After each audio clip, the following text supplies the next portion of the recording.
রয়ে গেলেন এবং বাকিদেরকে বললেন নদী পার হয়ে ওপারের কাঠগুলো সংগ্রহ করতে।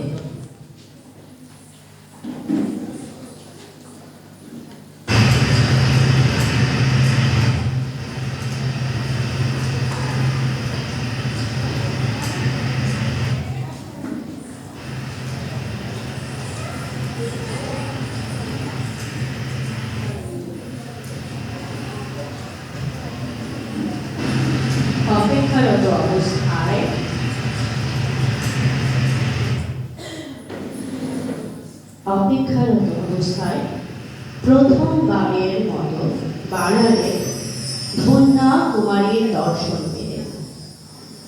মাথা নেড়েছিলেন ধবধবে সাদা পোশাকে, মাথায় কাপড় ও সাথে নীল রঙের এক স্যাকশে পরিহিত। মায়ের হাতে ছিল জপমালা এবং পায়ের কাছে হলুদ গোলাপে আবৃত।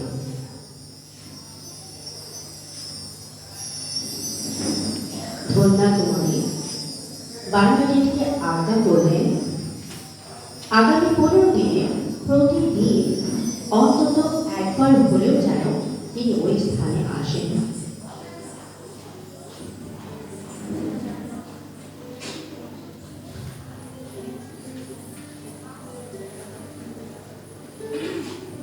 আজ্ঞা মতোই এই বারান্দায় ওই স্থানে যেতেন।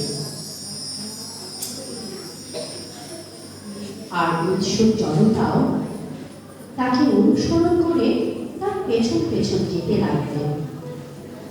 এভাবে ধীরে ধীরে অনুসরণকারীদের সংখ্যা বাড়তেই লাগল।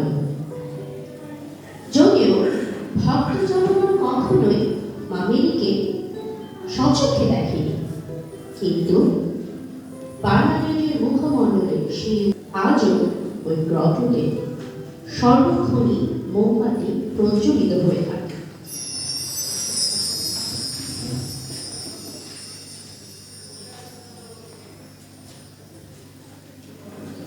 নবমতম দর্শনে পাথরে আবৃত একটি স্থানের নিচ থেকে পানি উত্তোলন করে সেই পানি পান করতে এবং তা দিয়ে তার মুখমণ্ডল পরিষ্কার করে ফেলতে বললেন। কিন্তু ওই পাথরের নিচে বাড়িতে কাদা মাটি ছাড়া আর কিছুই দেখতে পেলেন না।